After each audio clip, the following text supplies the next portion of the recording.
Hi, good evening, everybody. Good. Everybody does what they say they're gonna do. We're gonna call the National Performing Arts Center Steering Committee to order at about 5:02 or so, and if Tim Cummings could call the roll, that'd be great. Lori Wilshire. Here. Judy Carlson. Here. Lindsay Rinaldi. Here. Marianne Malizi Goliath. Present. Rich Lannon. Yep. Mary Lou Blaisdell is not with us this evening. Trish Clee. Here. Tracy Hall is not with us this evening. Mark Thayer is not with us this evening. Jim Donchis is not with us this evening. Brandon Laws. Here. So we have 1, 2, 3, 4, 5, 6, 7, 7 members present. We do have quorum. Great. So I think we're gonna turn it over to I appreciate You. that. So, we do not have the architects here this evening, as we were originally planning. Last week, at the end of last week, when I was talking to the design team, they were feeling the time crunch and they were rushing, and I told them that I would rather them get it right than try to meet this timeline. So, I suggested that we push the meeting out. And so we're looking at having the architects come now on June 12th. Okay. Okay, that'll be 2 weeks, okay. not Yeah, next that'd be week. 2 weeks from now, not next week. That'd be, and I'll tell you why later on in my presentation of our conversation this evening. We'll get into why it can't be next Wednesday. But June 12th is when they're scheduled to come up and to meet with us again. That just made a lot of sense. So with that being said, I thought I would kind of do a little place filler type conversation tonight. Keep it informal, but also help, talk about a little bit about the project in terms of where we've been and outline what next steps could be and solicit some feedback from the group and take direction. Okay. So that's the thought process. So I'd like to go over the financing plan. I'll give you an update on the new market tax credits. I'd like to discuss how we move the project forward and review the work that was discussed on May 15th. Keep it kind of informal, Q&A. I'm just going to talk off the cuff about various things that I think are important and highlight various things, but ultimately it's I'm here for you, so whatever questions you may have along the way, let's just kind of keep it informal. So with that being said, why don't we go over what was discussed on the 15th? So very early on, I told the design team, let's just assume a $15.5 million building and demo type budget. That I knew was $1 million more than what we had advertised in the Duncan Webb report. I knew that when we did the interviews, all the groups referenced an ability to come in on budget at that $11.5 million mark. I also knew that we weren't really taking into account any of the aesthetics or any of the outside exterior when we had done that, when we had did that feasibility study. So, anyway, so to orientate you, I started the conversation off with the group at 12.5 million. And then knowing what Ned referenced was allowances of another $2 million on top of that.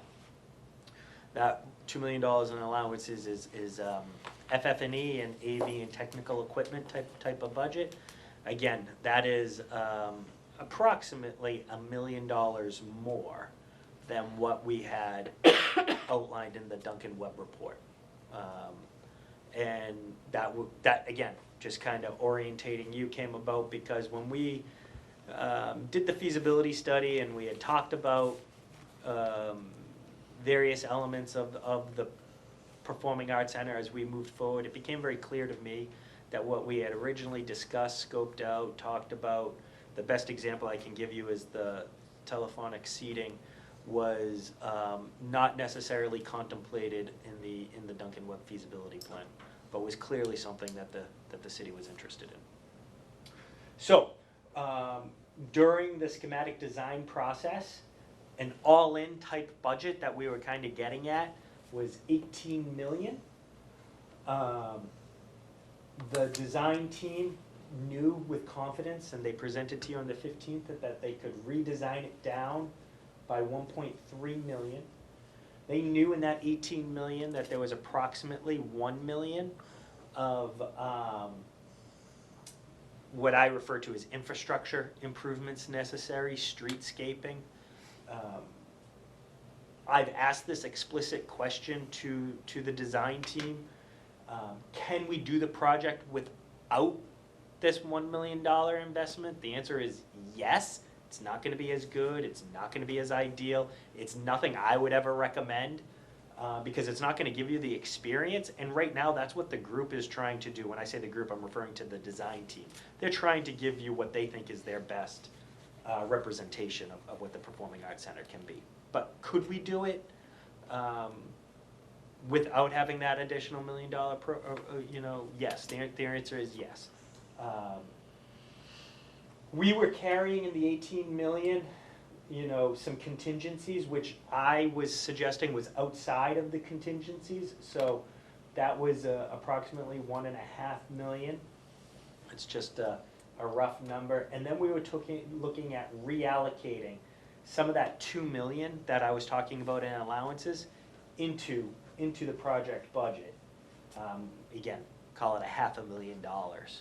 So we're trying to revise it down to a $12.5 million project. That's what they're shooting for. And so I've suggested to the design team that I wanted to continue seeing a design that brought it down to $12.5 million. That included, and I wanted to have this conversation with you because this is your Performing Arts Center. So if you have a differing opinion and you'd like it done in a different way, I want to relay that messaging to the group. And when I say the group, I'm referring to the design team. But I've told the design team that everything is on the table, including the audience chamber, including maybe going back to something a little bit more like the Duncan Webb feasibility study, including the aesthetics in the exterior, and whatever we need to do to make that 1.3 million more like 2 million. That's kind of the target range. To do that, there's going to be some significant trade-offs. You've already heard some of them at the last meeting. That 1.3 million represents that there would be no outside terrace, there would be no gallery space, or I'm sorry, I should say that there would be nothing in the basement but the gallery. I know the group is going to come back to you on the 12th and say that the gallery space can go, and there's a certain amount of money that you can save if you're willing to do that. That monumental staircase is gone, the elevator is gone. Those differing items is what is leading up to that 1.3 million. Any questions so far? You were gonna say that the 12.5 includes, and then you stopped. What was that? Building and demo is what the 12.5 Okay. Represents. I think we have to be a little cautious as to what we really cut. I mean, I know what you're saying about the terrace, I know what you're saying about the monumental staircase. We have to keep within the budget and so on, and I'm definitely for it, I'm definitely working on it. But we're also been talking to those who are making donations and those who are wanting to put, possibly name and so on like that. And we've showed them some of those designs. So we have to be really cautious about what significant changes that we make. I mean, I'm finding it very difficult at this meeting to say, yeah, okay, let's go with that. This meeting, I thought we were going to kind of get a list of all the have, the wish we could have, want to have, need to have kind of things like that, which makes it very difficult to say, I'm willing to let this go. But as far as the monumental staircase thing, I thought they said that they were going to get, we had 3 staircases at one point. I thought they said they were going to get rid of one of the staircase and that monumental would work. It wouldn't go to the outside, it would still go into the inside. I thought that was staying, but I could have maybe misunderstood it. Okay, so I just misunderstood. 3 staircases down to 2 staircases, and that one staircase that's being deleted is the monumental. Okay, No, and that is fine, I just. no decisions are needed tonight, and what you're talking about is what's going to occur on the 12th. Right. What I'm using this opportunity for is actually to help you have more informed decision-making on the 12th. So On the 12th, the idea is for you to have a spreadsheet, and by the way, Carl's here from Harvey, and He can't hide. We all saw him on the way in. and what Harvey's gonna do is they're gonna put a spreadsheet together with some columns, and it's gonna be the, the must-haves, the first priority of what we would like, yeah, that would be nice if we found money. Yeah. That conversation will occur. But I felt it was unfair for you to be put in a position of having some of that serious type of trade-off type conversations without you fully understanding, and I think most of you do understand this, but I just want to cover myself again about how the financing plan has been developed and some of the risks that we're taking and some of the feedback I need from you as to what is your risk tolerance? Where do you want to go? How far do you want to go? Because there's some reality to this conversation. Can I just get into the financing plan? Absolutely. So, very early on, I put this together. This is a sources and uses type of document. I'm just going to walk you through the way this looks. Can everyone read that? It's Tim, Small. can I ask you a basic finance question Yeah. before you get into that? I don't really know what allowances budget means. Can you define that for me? yeah, and so Carl's here. Carl, He's trying to sneak out though. No, he's trying to shut the lights off. If we could just shut the. You had that listed on the previous one, like None building of them like to costs, go up? and then 2 million button for under the allowance Allowance. budget. Can you just tell me what that is? The I don't button understand under the that. center. I mean, It's audiovisual Yeah. seating. well, in this circumstance it is, but it's basically a way of having a placeholder figure, like a real rough cost estimate as to what you think, an order of magnitude, reasonable expectation of what you will be possibly seeing for a number, and then you're always checking against it. You're always checking against it. So, and here's a good example of that.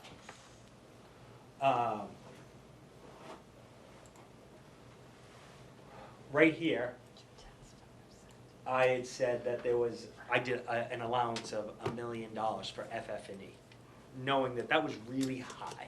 FF&E stands for fixture, furnitures, and equipment, right? So personal property, nothing that would be bolted down.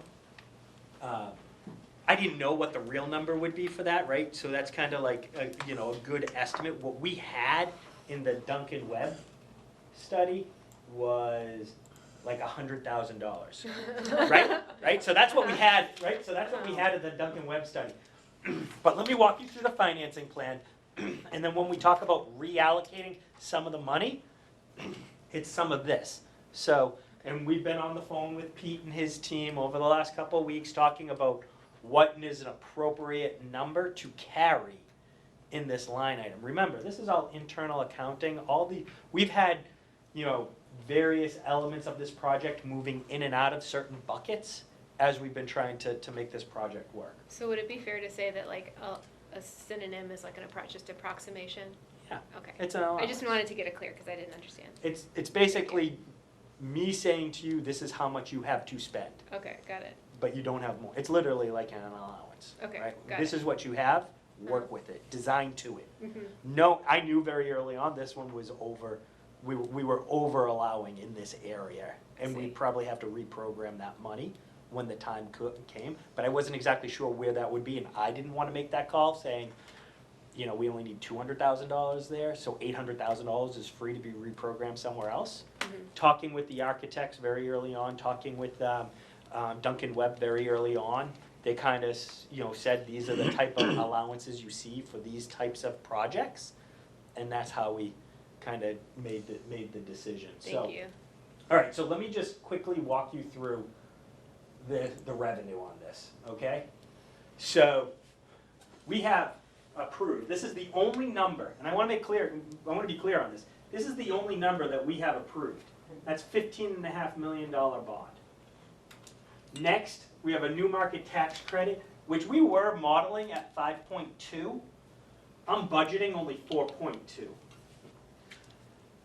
Capital campaign, we've been told that we can raise 2.5 million. So, a budget that I've been kind of just working with as a thumbnail, just to kind of help guide this conversation, just guide the project. I was only using $15 million in city funds. Now, we can go all the way up to 15.5. We've discussed this previously. but I was just kind of modeling it at 15 million to be really conservative, knowing that if we needed to, we could have that conversation. 4.2 million, this is a more realistic number, that if we get a new market tax credit, what we would see. So that's, now, could we push it to 5.2? Yes. We have the type of project that could achieve a $5.2 million. The CDEs that would be interested in this type of project would be far and few. We would have a wider net of getting a CDE interested more like this type of number. Then, just being really conservative, saying if the capital campaign falls short on their goal of 2.5, I assume just $2 million, which creates a project of about $21 million, 21.2. But that's not our total revenue available, right? So if we were to go all in, and you guys were completely risk adverse, you're looking at something like 23.2 million. That's assuming we get a new market tax credit. That's assuming that the capital campaign committee raises 2.5 million. And it also means the city's willing to authorize all 15.5 million for this project. Can I just ask one, there's the other monies also, Yeah. the other tax credits, right? The That's beyond the part new of marks. 2.5. It That's goes, fine. That's CDFA already- that's in there. goes That's into in that that one. 2.5. Oh, it's in, Yeah, okay, so it the goes into- CDF, okay, that's right. There's nothing more. I forgot, I'm sorry, I had a brain, This is it. yeah. These are all the sources of funds that would be coming into this project. So, let's say, and this, again, I'm just saying this to you for orientation purposes. Let's just say the capital campaign committee fell short, didn't bring in anything. You're looking at 19.2. That's just the new markets and the city money. If you didn't have the new market tax credit, you're looking at a $17 million project. So that's just, again, just to kind of orientate you as to what the sources of potential revenue could be. So, just rough uses to kind of just outline how we can kind of get to the project. I had been telling the group all along to design to a $12.5 million budget, even though I'd been carrying 13.5. So 13.5 is what I had internally carried. We know property acquisitions at 2 million. We know architecture, engineering, legal is under 2 million. It's more like 1.6, 1.8. That's kind of where that's coming in at, but we're still carrying at 2. Carrying the AV and technical equipment at 1 million, and carrying the furniture and fit up at 1 million. Then the rest of this is basically just kind of contingency reserve. Okay, that's just a $500,000 that we were just kind of holding there as a contingency on the project. Separate from the contingency that the Go ahead, ask that question. architects have budgeted for? So that is a difference between. So the architect had put the contingency in this, Yeah. right? I hadn't in this model here. I had kept it separate. If it was, it would have been right here. So if you wanted to think of it differently, think of this 500,000 up into that. Okay. Okay. That's one way you could kind of look at it. I hadn't carried the contingencies in that way. Okay.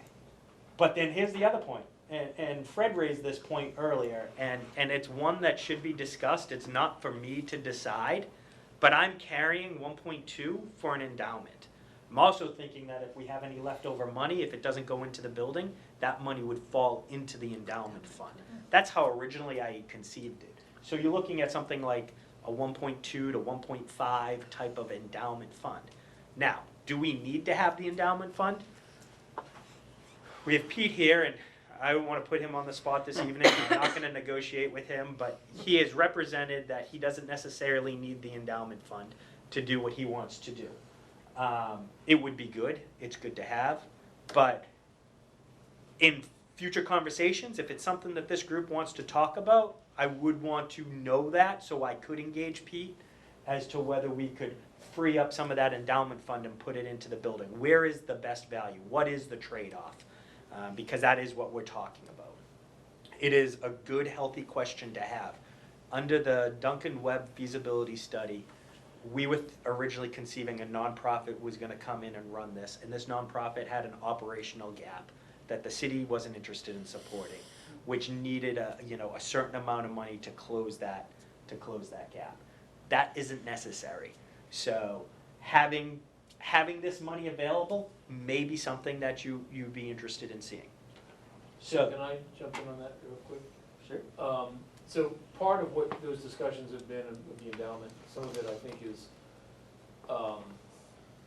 some of, we talked about some of the marketing things we could do with that as far as launching a building and getting it really to be on the radar very quickly and very aggressively. Secondly, there's some long-term capital deferred maintenance that'll probably come out that'll be necessary. Our role is not, we can't afford to replace an air conditioner. Obviously, we're gonna keep the building in as best possible condition, but those are some of the conversations we've had around We need with a building like this, and, we manage other buildings too, that are city-owned or owned by nonprofits. It may not be in the first year, it may not be in the first month, but as we all know from our own homes and cars and that type of thing, stuff breaks. And so I think that while it may not be there may be some discussion around how this all falls and where, I think just kind of keeping in mind the necessity for that nonprofit entity to carry the long-term capital needs of the building is an important piece of the overall landscape. Obviously, we don't anticipate, and I'm sure that we've got a lot of warranties on a lot of stuff that but just kind of those were some of the conversations we had. Personally, I would feel comfortable if we had at least something that was there, whether it was for the launch or whatever like that. We have the two nonprofits, but there's still gonna be a nonprofit that's kind of still holding on to the building, correct? As far as, because of the new market, and I know the city, but it's Yeah. gonna go over to that and so on. So they should have some kind of, I don't know whether it be an endowment or something that keeps them afloat, yes, no? Yeah. I don't Yeah, understand I mean, nonprofit 100%, that's why I'm asking. Could we that way. compromise though, and maybe just do 10% of that, because I don't think that's enough. it's not? An endowment fund is supposed to be a long-term investment that you work off the interest, not the Interest on, principal. And That's it why we keeps came up with any the $4 million nonprofit originally. operational and a cushion. And I think that you need a basic endowment fund to, long-term, we're talking about more than 7 years here. This building's gonna be in existence long-term. And I think it needs more than just a 10% of that. Well, It needs some basis. Could we set it up so part of the proceeds from ticket sales replenish the endowment fund over time? No, It's, We had talked about in the RFP that went out, that we would look for an industrial, whatever the market standard would be for, I think the term is, a building fee. A facility fee. And so it's talked about maybe a $2 per ticket charge being, in there. 1 to 3 is kind of. Yeah. So in your response, you suggested $2 would be a fair number. So that would be one of the ways we would be looking to, now that would need to accumulate, right? And that we couldn't do anything right away. So having a nest egg, I think, is important. Yeah, But the thought process would be that type of dollar would be available for some deferred capital maintenance when the time comes. But the reality of the situation is this is gonna be a city asset, and the city needs to be willing to take care of the deferred capital maintenance right. when the time comes. And I agree with Judy. I think we need to keep this and we need to build on it because I think all of us sitting around this table knows what happens to repairs for city buildings and how we That's that are flying manage around over here. and how we manage around them. And this, in my mind, is not something we can manage around. If we lose a cooling unit and something goes down, we don't want you canceling shows. I mean, this is about the Yeah, he doesn't- experience. He doesn't want And so I think maintaining that building and being able to do the capital things that need to be done is even more important, because you don't have a venue if you're in disrepair. And hopefully this building is going to get a lot of use, and so there may be things that like need to be repaired sooner than later, and hopefully we won't have anything major that's out of warranty that needs to be done for a long time. But I think it's really important that we keep this, and are really good at building that, because we need to be able, as Judy said, to take the interest and turn that around, and hopefully we'll have some really good low-cost years in terms of having to do anything to build that fund, and we'll have the facilities income to build that fund. Yeah, I think it's just a matter of what the magic number is. You know what I mean? Right. I think it's necessary, sorry, I Yeah. agree with both. It's just a question of what is that number? I mean, you know, I know it's not $100, and, you know, is that the number? Is that a reasonable number, or is it more or less? I don't think I wanna get into a conversation tonight of negotiating agree. figures. Right. But I wanna I agree. kind of orientate the conversation, wanna put it out there for you to kind of think about and then tell us what you think is appropriate. And just start that conversation, because, I mean, if we could reuse all, a portion of it, that's essentially found money, right? I mean, and then we could, you know, look at having some of the things that we're talking about taking out right now. The terrace, the elevator, the elevator. So, and not that this isn't important, but we need to kind of know what that potential conversation is. What, Tim, I'm asking you to look into your crystal ball, or both of them, or three of them. With that endowment fund, what do we think, or Judy, you may have the answer to this, or a guess, what do we see that growing by annually? If we had a $1.2 It'll kick million off, dollar, I think I was told when it was running is about 4%. So you're looking at something like between $50,000 and $75,000 of available money. Right, and if you round it out to $1 million and kept it at $1 million, you're talking about $40,000 that grows a year. It may do better, it may do worse, it depends on how it's invested. But, yeah, But, you know, I think. rough number would be 40. I think one of the things that many people in Nashua keep reminding us of is how the old Arts and Science Center failed. And one of the reasons they failed is they had no endowment fund whatsoever. And yes, it was run differently, but the planning for any long-term nonprofit operating a facility like this needs it. And even if we can't get some of the things that we want, once the 501c3 is in place and we get through the capital campaign, we can have fundraising through the nonprofit to add back in some of the things that we take up. And it wouldn't even affect the capital campaign. We could do special funding projects for different things we want to put in. So I think it's something that we should As look long at. as we build them with the ability of, Yeah, Putting and they're talking about doing that. And I Yeah. think it's important to keep some basis that's decent. I also like the idea of taking some of the money, if possible, after all this other stuff is figured out. And you don't need a huge chunk of that to help your marketing along the first year. That would be great, but would be a great reserve to really kick off the beginning of the year. to take some of the endowment money Yes. to use for marketing. Right. And if we get this 501c3 set up sooner rather than later, we can put the endowment money in, and maybe by the time it's built, it might earn $40,000 or whatever to help. I just need to get a building built. Yes, that's true. So, you know, right now the uses are totaling up about 21 million. You know, assuming a 13.5, this is gonna be tough to make. And it's gonna be tough for you to make and also be happy with some of the trade-offs that you're looking for. That would be necessary to make this happen. That's just the reality of the conversation. Now, remind you, I'm getting you to 21 million, and we haven't gone all the way to the max to 500,000 right there. So that could be an additional 500,000 right here on the project. That's, you know, something that the group needs to kind of think about. I had always, very early on, had said that we would try to bring this project in under budget from the city's perspective, on the city's dollars amount. I've held to that.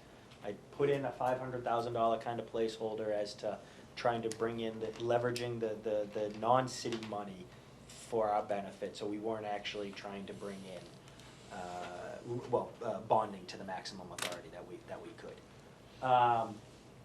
Again, another place, if you're willing to roll the dice, you could have another $500,000 right here on the capital campaign committee, and you know, everything I've heard, and I'm not part of the group, is it's going well. But, you know, that's another $500,000 of found money that maybe you can have available to you. The one thing I will note in this project scenario that I just want to be very clear on is we're suggesting $2 million. We're gonna need, rough number, you know, $1 million to actually do this project.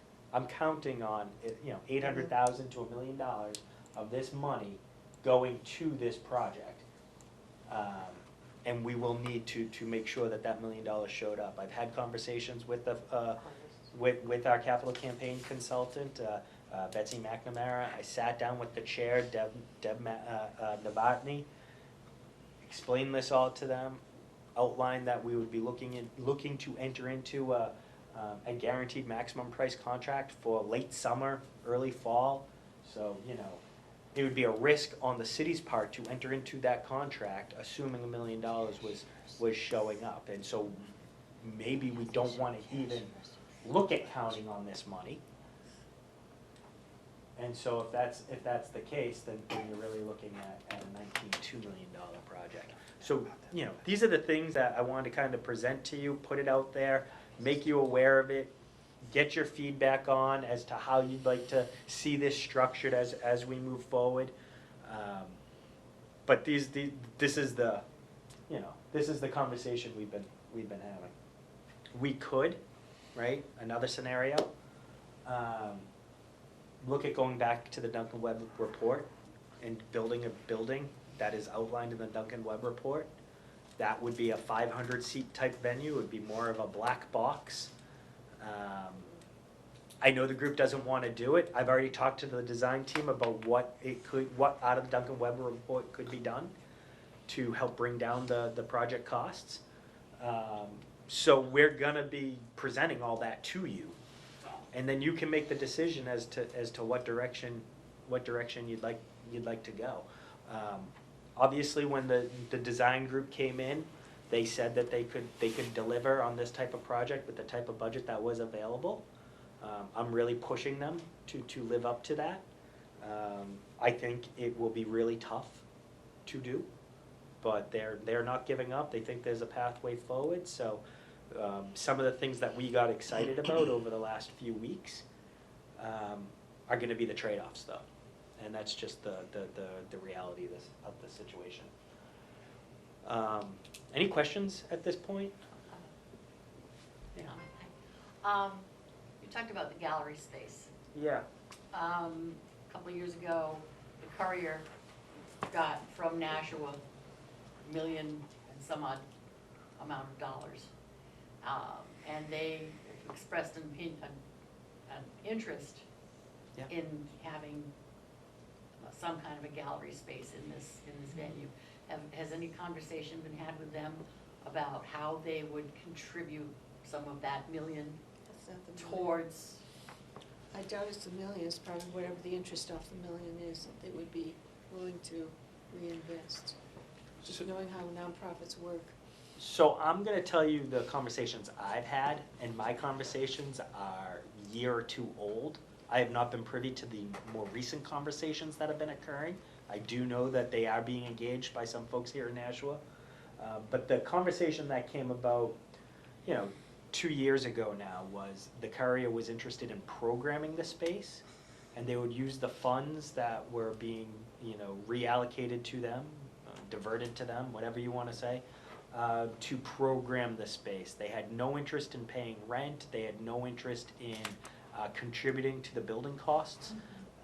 But they were willing to, on a limited basis, program this 800 square feet with various types of exhibits. That is the last conversation that we had on that front. I'm not sure that they're willing to pay rent. I'm not sure that they're willing to actually contribute to any of the capital.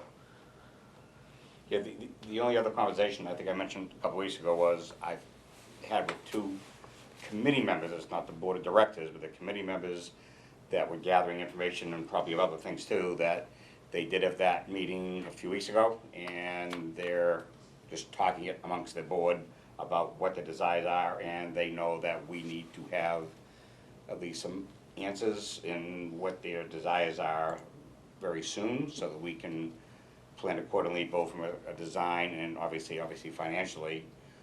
And they understand that if it's gonna be a cost involved, that they would have to be involved at their committee level. So it's being worked on. I don't have a timetable, and I'm gonna try to get that timetable. Actually, I was trying to get that for tonight, and we've been playing telephone tag yesterday and today, just to see if they have any other idea of when a timetable would be, so we're working on that. So the other, so I brought this back up because I just wanted to kind of, point out some of the things. We're going to continue to look to increase this design revision up. It's at 1.3 now. Can we try to get it to 1.8, 2, maybe? That's kind of the reality that we're hearing right now. That would drive this number down. Will it get as far down as 12.5? Probably not. No. But we're getting close. Is there an appetite for a separate appropriation for $1 million? Right now, that's what is contemplated in this figure right here. That would do the West Pearl Street streetscaping. That's something that the group doesn't need to decide, but that's out there that you may want to think about. Or we just don't do it at all, and we don't have to do it. So that's really the crux of what I wanted to talk about on this front. I have a couple other things I wanted to just make sure I updated you on. Big one was on the new market tax credit. Can I just ask one question? I don't know if, sorry I'm blanking on everybody's name. Carl? Carl, do we know what the increased tariffs, how that's affecting us? It really hasn't played itself out yet. Yeah, do we have any kind of feeling? We're getting inundated from manufacturers saying, for the extra %, they're still trying to figure it out. So we really haven't, to date, today, 5/29, haven't been forewarned by many manufacturers or suppliers that it's coming. It's just, they're taking a guess right now, so we don't know. By the time we hit construction though, we'll be being hit with them, so. If it stays the course. Yeah. We're fortunate that they come together on some sort of agreement. Who knows? Dream on. Thanks. But it's not only the tax credits too. I mean, keep in mind, it's escalation as well. Yeah. Sorry. No, this is all, so talk about some of the risks. So you got the tariffs, you got escalation, you got maybe some of our revenue streams falling short, the capital campaign committee, and also the new market tax credits. So, new market tax credit allocations were announced last week. One of the groups we were really looking forward to getting it did not. We still are talking to 2 or 3 other new market tax credit groups that are national. One's in New Orleans, one's in Washington, D.C. They're both interested in the project. They just weren't as interested as Mascoma was. I am scheduled to meet with 2 of those CDEs at a conference on June 5th next week. So that's why we couldn't have that in the meeting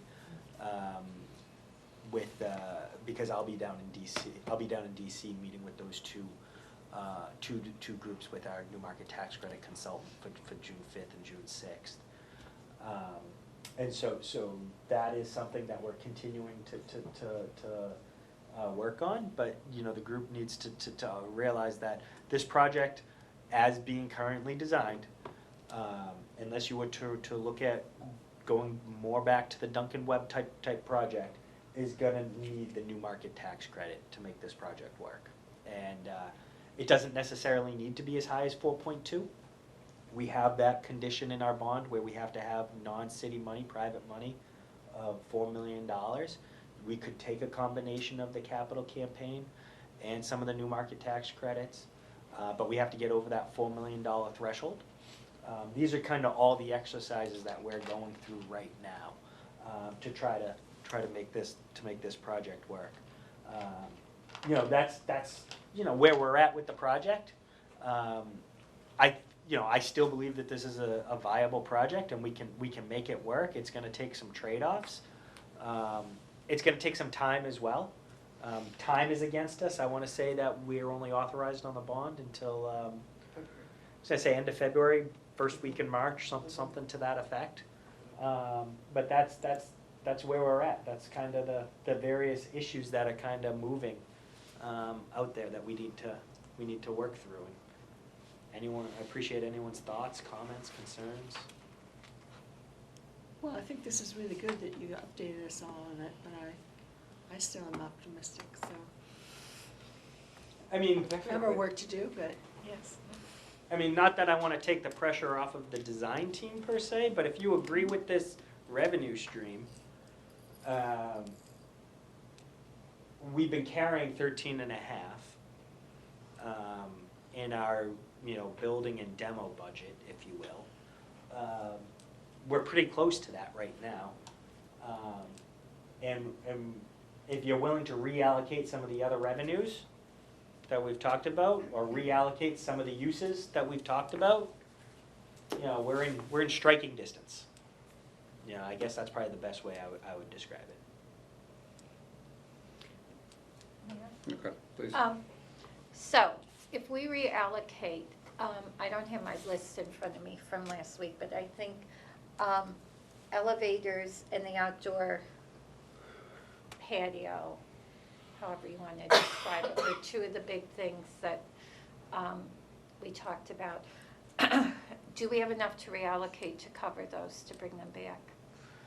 So how I would recommend framing that conversation is I would want to lock in a contract that didn't have it, and then have contingency money available or other monies available as alternates that we could add in later on as we find the money.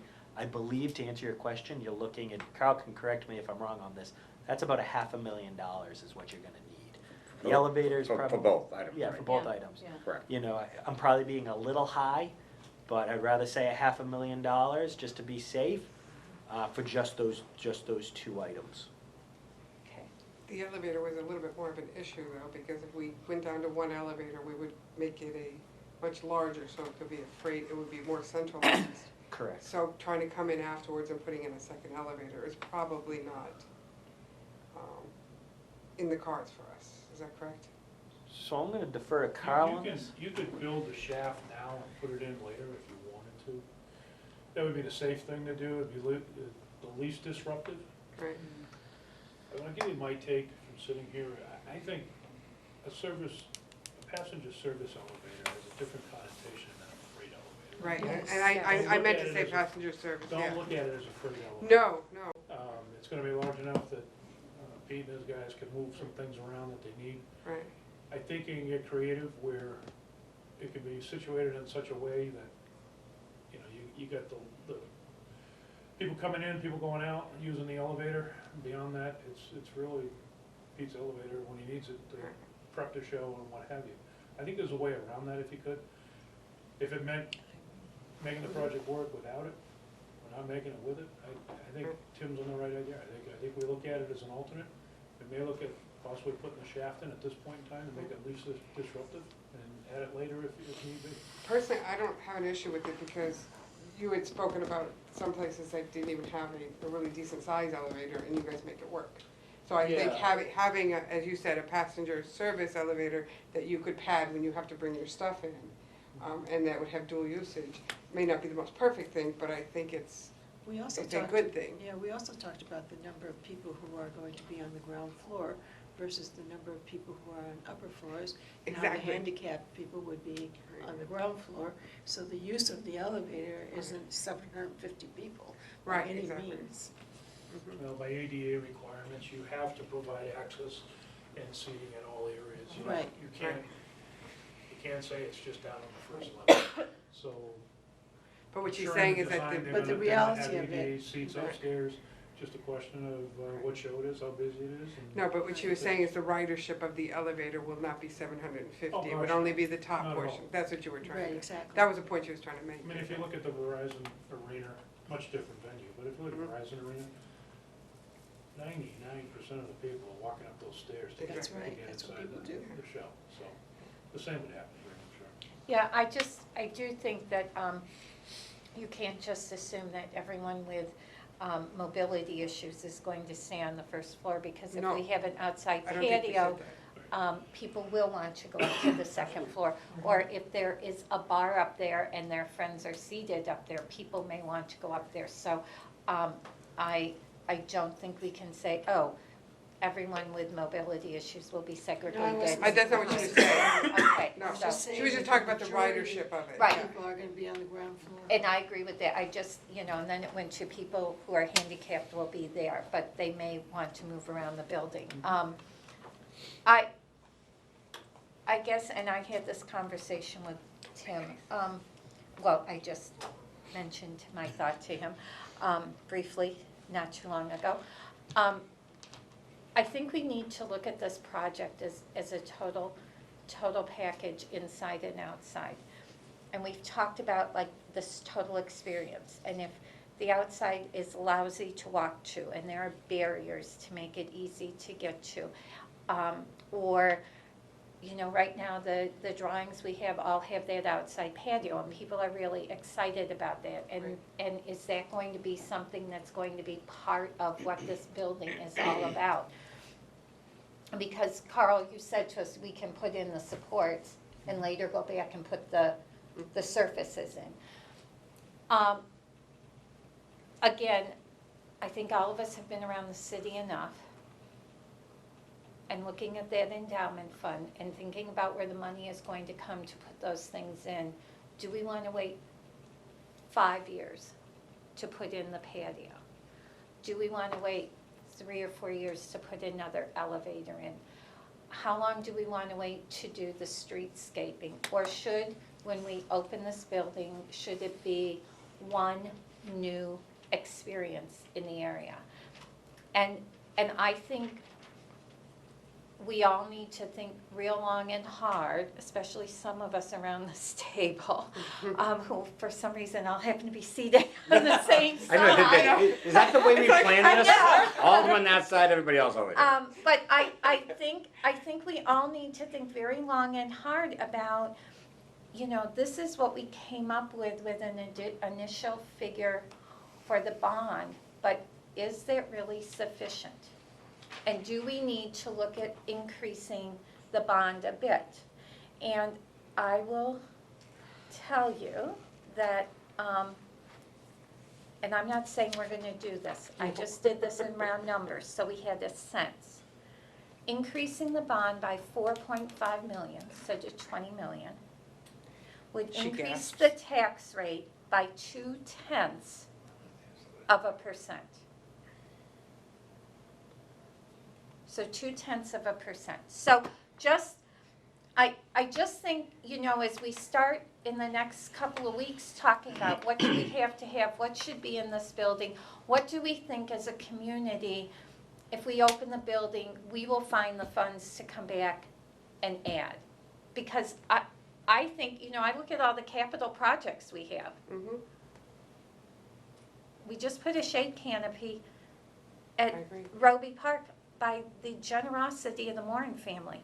Yeah. Not because the city found Exactly. the money. Yeah. Right.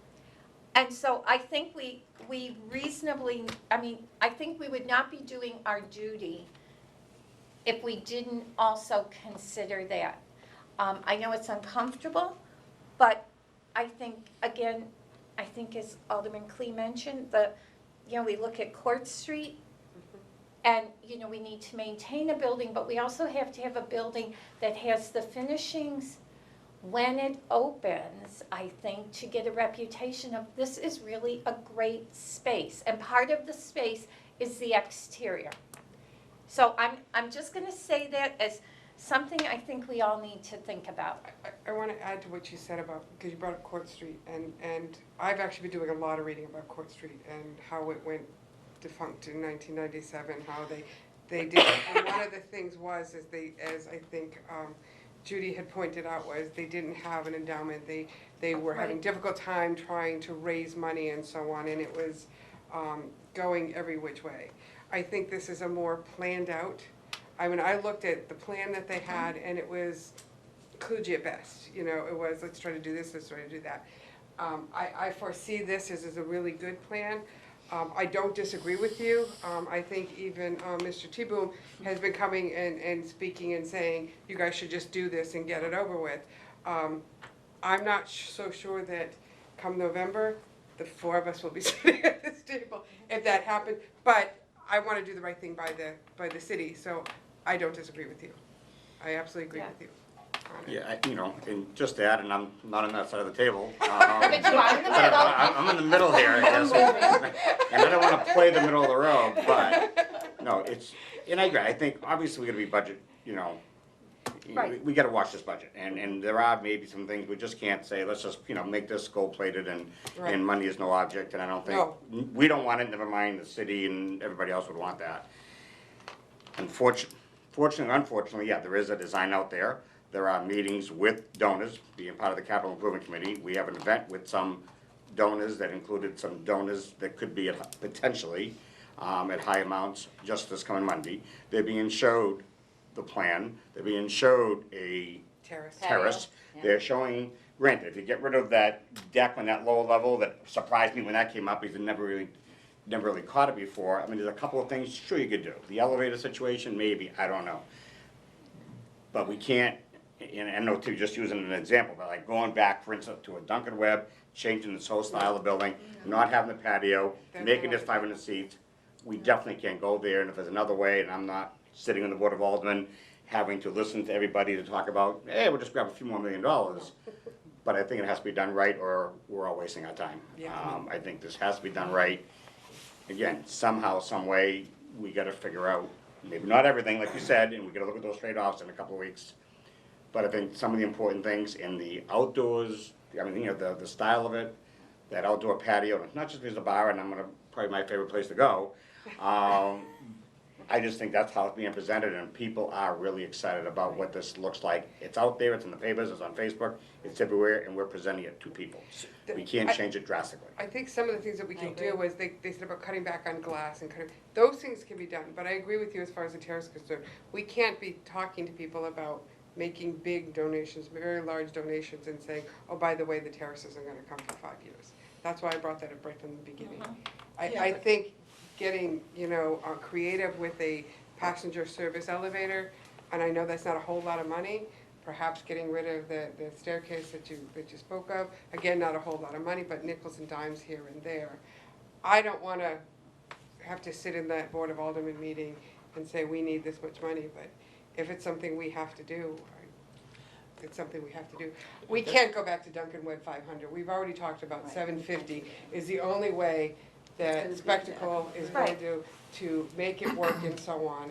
And I'm not gonna shoot us in the foot and have this fail from the beginning. Well, and I think that, when you go back to the principles, one of our principles is that it's a good experience. And it needs to be a good experience for not only the patrons, but for the people Peter's hiring. I mean, it has to be a good experience for everyone involved in making this venue work. Including the I mean, as far as I'm concerned, the cleaning company needs to say, yeah, this is really well designed and it's easy to clean. I mean, I just think it should, and I think we've been, you know, we've made it clear that we're not doing over-the-top finishes. We're looking at things that are durable and reasonable in cost, and, you know, balancing that, because the building, we hope, gets a lot of wear, so we want durability, but we also want things that are reasonable in cost. So we're not going high-end, but we're not lowballing it either. But I think there are some things that really just kind of add to this whole experience and help carry it along. And the thing that really scares me about, well, not scares me, but causes me concern, is this whole piece of, like the 1 million for streetscaping. Where are we gonna get that in the city? If it's not part of this project, where are we going to get that? That's a And, you good know, question. and I mean, that's part, that whole outside experience, entering that building, walking from a parking lot, walking from a restaurant, is part of your huge. total experience. Yeah. So, again, I'm putting it out there. I think we all have, this side of the table especially, has the responsibility to be, you know, Good steward. fiscally, yeah, good stewards of our resources, but that doesn't always mean lowballing it. It means making sure that we're really doing what we need to get the project done in a way that is financially responsible, but at the same time putting forth a product that 40 years from now, people will say, whoever designed this really did a great job, and this is great. From start to finish, we open the doors, the sidewalks are great, the plantings are there, we've got great finishing material on the outside. If it's not all glass, what have we substituted for the glass that still gives us a bit of wow And we factor? did talk about some of those things last time around. But not mesh. No, no, please not that. No mesh, Carl. So if I may, maybe I could come back to you with some recommendations with a plan and kind of, because I don't think it's going to be an answer No. all in one place, but it's Sure. going to be some tweaking Right. in many different places. And an idea that I have that I just kind of want to float out there to you, and it's just a way of maybe possibly helping bridge the gap. We know we are under the market for parking revenue for leases. Yep. If the city was willing to increase the lease parking rates, Brandon, you wanna handle this? that's a couple $100,000 of new revenue right there. If the Downtown Improvement Committee is willing to allocate those funds to this project or to a bond, that wouldn't necessarily go on the taxpayers, and that is a way of creating new revenue. That's just one idea that's been floating around in the back of my head. If you want to go that direction. The other direction is, I mean, I've already told you, we will bring this project in at 15.5 million, but it just won't be designed like the way we've been seeing recently. It will be more like the Duncan Webb study. The Downtown Improvement Committee has been wanting something with West Pearl for quite a while, correct? Yeah, so, all right, sorry, go on. No, I mean, that's, the thing is, and I remembered even talking at the last meeting about that it creates a lot of issues with having to change a lot of the streets and possibly closing Water Street down and turning Factory Street into two-way, and so I know it has major ramifications throughout the whole downtown area, but do you know, I know you're part of the downtown improvement. Yeah, everyone, as is Rich, and I think everyone is equally on board with the idea of that happening. And the question that I would have to lead into that is, do we need to make this $1 million part of the Performing Arts Center? Because, I mean, if we, inarguably, changing the traffic direction, I've said this 1,000 times, to get from the Broad Street Parkway to downtown without Right. having to go through the tree streets, benefits all of downtown. Yes. Right. So can we do a larger project separate from the Performing Arts Center, completely exclusive whether or not we get the Art Center built, Right. and then put the streetscaping into that, and then we, I think as a resident, hearing that rather than you want to expand the bond on the Performing Arts Center, to have a bond to do some of these street improvements would make a lot of sense. Because it's more than Performing Arts Center, it's like you said, you know, when you come in through the. Exactly, that was the point I was trying to make. Maybe instead of even thinking about adding to the bond, is that something that you guys would put a bond out for? it's certainly something that I would support, and I think I've said that publicly about at Once. least 1,000 times. Once. But, Once, yeah. I would have to talk to you about it and It's- figure it out. I talked to Dukran about it recently, and they're on board as well. It's obviously gonna be an expensive and involved project, but I think that certainly would be important for all of downtown, not just for Manhattan. It's a timing issue, right? So, Right. yeah, I think that project is definitely coming in the pipeline, and it's coming quickly. I don't see it happening. It depends on the type of, how big of a project you want, and how, you know, where do we cut it off, right? How do we define it as the project scope? I think there's different opinions as to, you know, how complex that project needs to be. But in a very simple term, you know, it's still gonna be a year away, year and a half, to kind of do that project. And so, that, if it wasn't part of this, I mean, that would be, But still doing, the Performing Arts Center wouldn't open for yeah, no. another 2 years anyways. But so it could be done in the most simplistic of terms, in a year to a year and a half, if there's political will to do it. You need 10 votes to authorize the bond. But that is definitely something that I know that, you know, my office is working on to try to resolve that issue, but it is, it is something I would recommend interfering with this project if there was any sense of delay. If you were to marry it into this project directly, because the new market tax credit investors want to know that they have a shovel-ready project. And if we were to suddenly say we need to go out for engineering design of streets, that is immediately going to be a red flag for them, because that takes a year right there to kind of design that. But if we were to do something simple like striping and some reorientation of some of the intersections, that might be a little bit more achievable in a shorter window. And we are engaging VHB right now to update their study that they just produced for us in 2015, and seeing what the number may be. It's a $2-ish million type project. My only issue with us putting it into here, and again, if that would be to keep the new market, I agree with it. I just would hate for us to do anything to the street, you know, as part of the streetscape, and then turn around and then suddenly we have this big project and all that we did is dug up. It's kind of like one of the things is we're not redigging the roads, we're getting utility companies in it first before we do all our big pavements. So I don't wanna be, you know, penny wise, but at the same time, I don't wanna hurt the new market tax credit. So if we got a better understanding as to how it would affect it, it would help with the decision. I think you kinda made that point. Yeah, Laura? Thanks. I have to agree with what Mary Ann said about putting this project forward as a complete package. Not leaving this for later and that for later. I mean, there are gonna be some compromises, but maybe we can do without an elevator, you know, the second elevator. That's okay. How many grand staircases? Okay. But the look of the building, the customer experience, that has to be there when you open the doors. It has to be.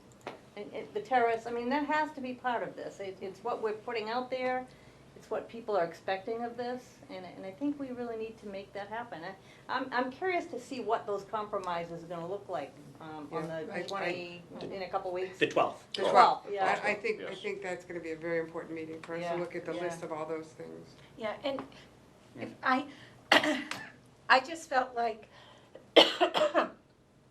I wanted to bring this up now because I think we need to have this discussion and understand the impacts of our decisions on the new market tax credit, the here and now of the design of the building, but then also long-term and what that's going to look like. And I know I have certainly been mulling this since our last meeting, going, do we ask for more on the bond?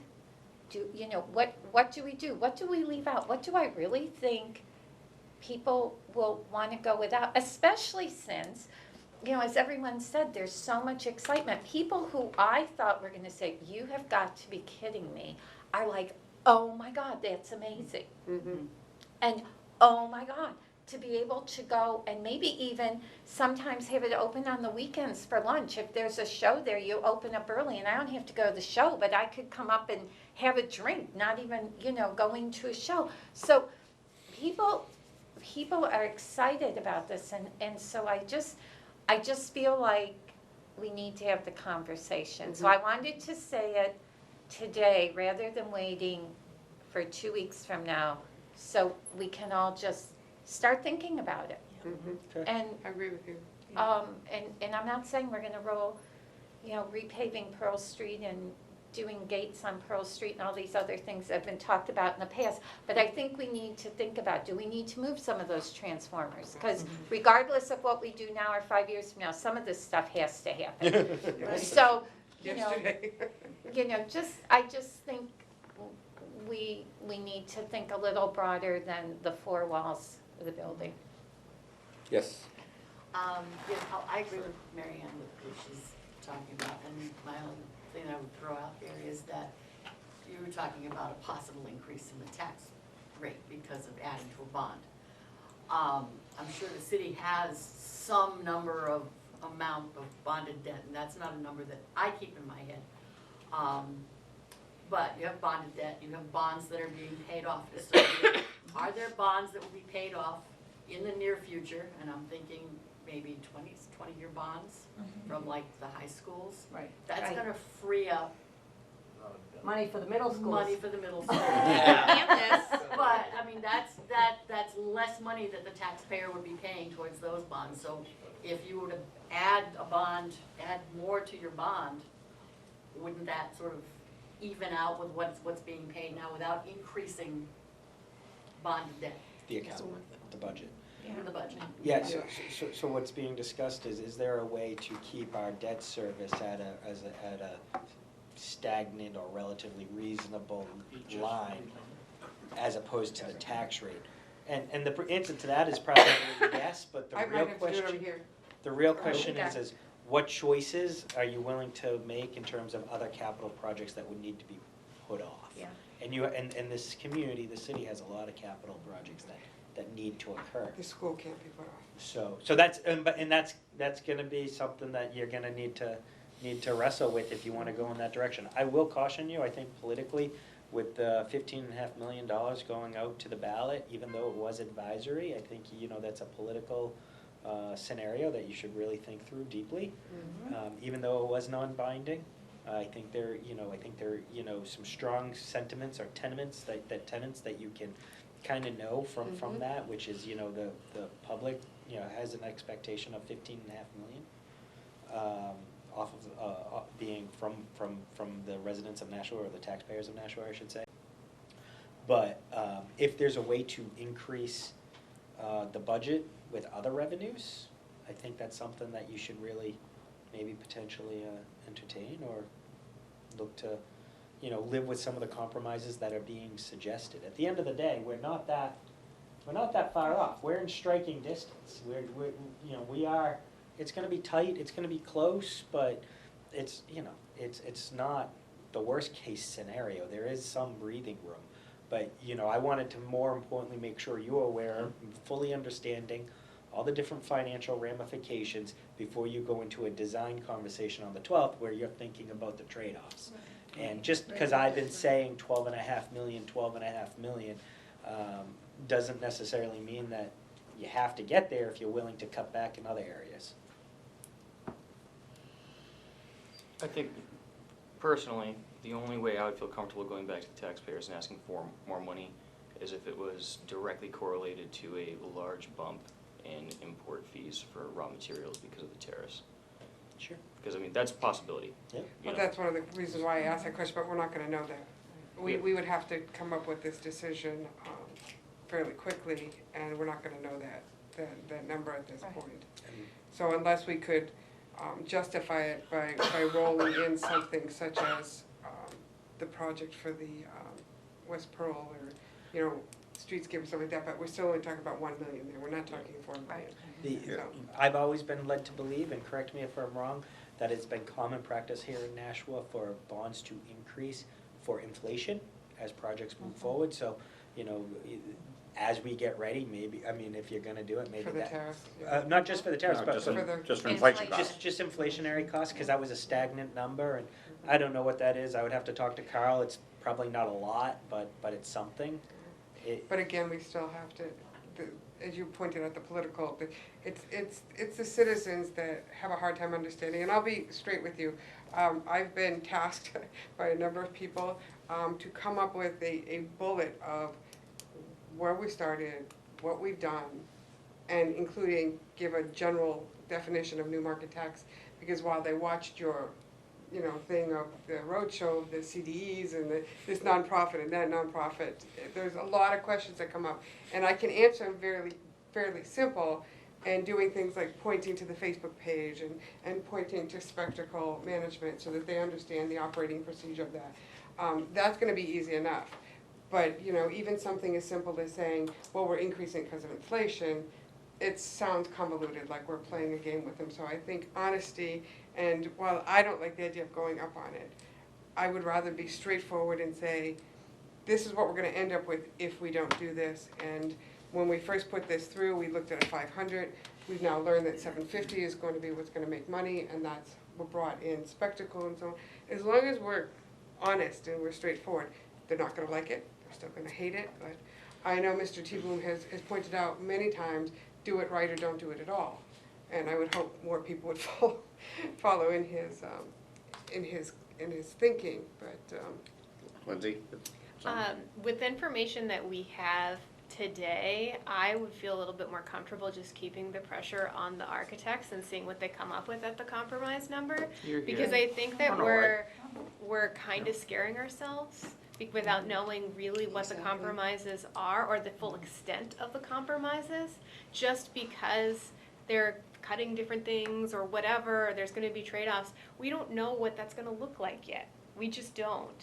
That's true. So I appreciate the pressure you've put on them, and I appreciate you giving them an extension in order to really come to the next meeting like fully prepared, and cleanly so, because I think that's more valuable than thinking about adjusting the budget. I I agree do think that 100%. I think that they've been making all the cuts and compromises, but that could just be me.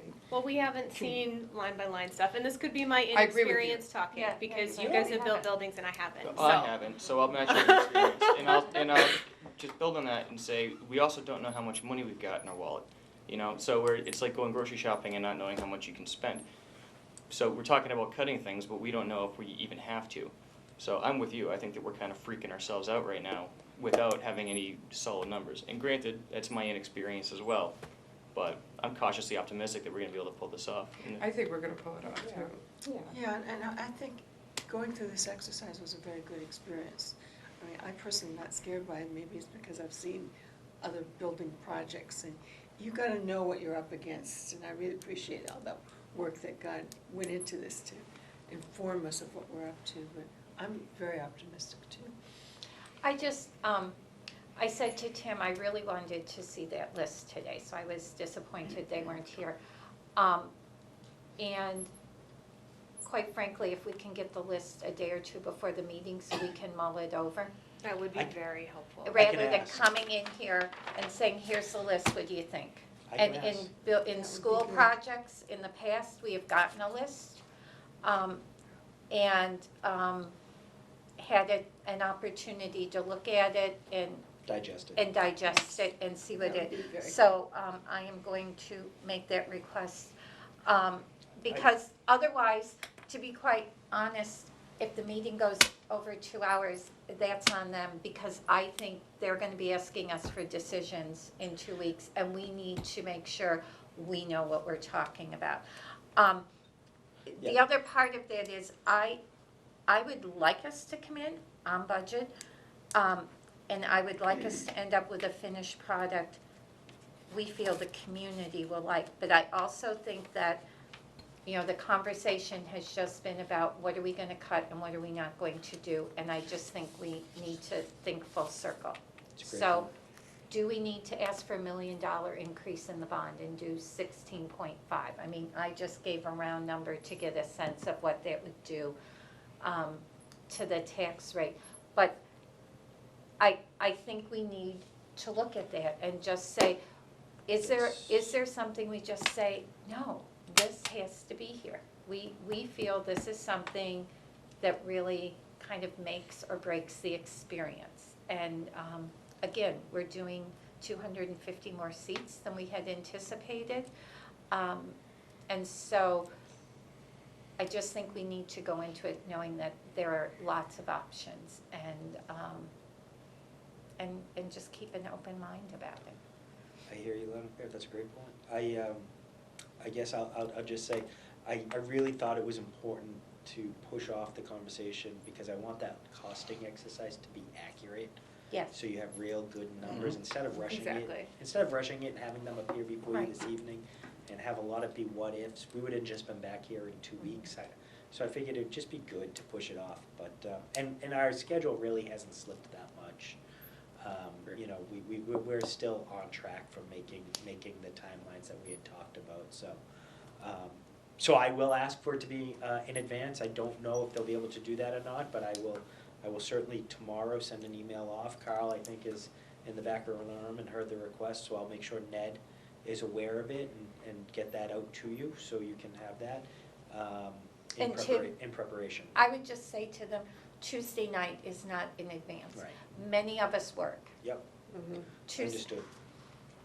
Sunday night, Monday morning is in advance. Got it. Yep. Not that I expect people to be working on Sunday, but I know many of us are reading our material for the week on Sunday. So, Yep. you know, by midday Monday, so we have time to really look at it. Yep, understood.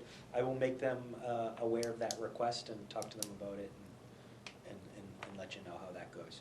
I do agree with you. I do think on the 12th that they will be looking for direction. So, Right. I just, that pressure will be on you, I think, to some degree.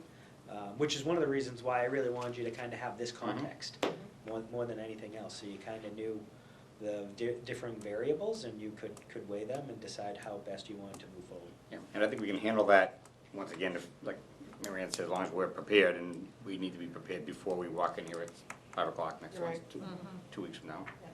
It's gonna be too hard to make a decision on the fly. Yeah, we need. And you don't, I don't think you'll need to make a decision, but you will be asked different things that. Yeah, but it'll still be hard to have an Absolutely. intelligent conversation about the trade-offs if we haven't all sat. And I know, like, for Lindsay, there's gonna be certain things that are more your priority.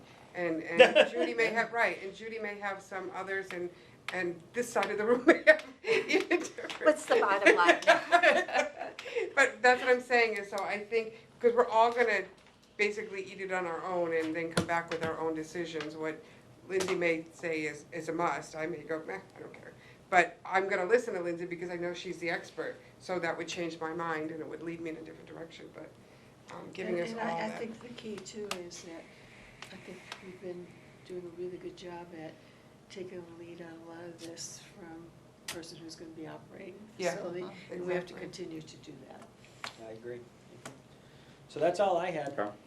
Now, we saying no meeting next Wednesday then? No meeting next Wednesday, but June 12th, Right. and then I'd we volunteer can next week. kind of go from there. Volunteer to do. Good. Taste. Yeah, that's good. Yeah, next Wednesday was the taste. I think we talked about trying to stay away from that anyways. I think a lot of people are at that. I would just, if I may, the 12th, Yes, that's game 7 if you were asking, if there is one. well, no, they're gonna win by then. Oh, they're not, yeah, they'll be over by then. It's gonna be I'm over not by worried. then, I know. The 12th, though, the mayor does have a town hall meeting, What ward? my ward, by the way. No. So, Lucky and you. I know, like, I don't know if I know the aldermen at large sometimes go to I'm gonna the, be going to, he's ward gonna be meet- videoing them all now. so, I'll be there. Yeah, you're and going you'll to all be of there, them, yeah, so just. They're all gonna be I don't- videoed and viewed. And so I'm putting that out there, and I don't know if we might want to start 15 minutes earlier.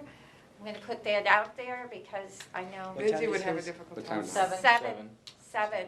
So I'm just gonna put that out there. I'll survey the group and see if we can start maybe a half hour early, and the big thing is making sure that our consulting team can Right, do that. A couple of them fly in that day, so. I probably wouldn't be able to make it, I'll be in Concord, and there's no way that I'd be out by 3:30 to make it here for 4:30. Okay. I don't know I know that I'm scheduled to cover it'll be a Yeah, matter they're of all being priority from the videotaped now. mayor's office to determine what's more important to cover on this meeting or the ward meeting. Because I think we're Let me talk to the Probably mayor's be- office. Probably be tight on people, get a hold of Jeff on that. Yeah. Let me talk to the mayor's office, see what the pleasure of the mayor may be. Okay, 'cause I think they have Or if Board of Ed meeting that night, I think. he feels a need to reschedule it, Yeah. it should be done sooner rather than later to get that out, Yeah. so just Yeah, to know that potential, well, no, not potential, that conflict is there. understood. Okay. Anybody, anything else, Lindsay? This is slightly off topic, but I just wanted to say publicly that the Nashua Arts Commission is hosting a meeting on Thursday, June 27th at 7 PM at an open meeting to the public for anyone who wants to contribute ideas or discuss the next phase of the arts and culture plan for Nashua. I thought members of this group and whoever's watching might be interested in that. It's at, again, Thursday, June 27th at 7 PM, and it's hosted at the Nashua Community Music School by the Nashua Arts Commission, 7 PM. 7 PM.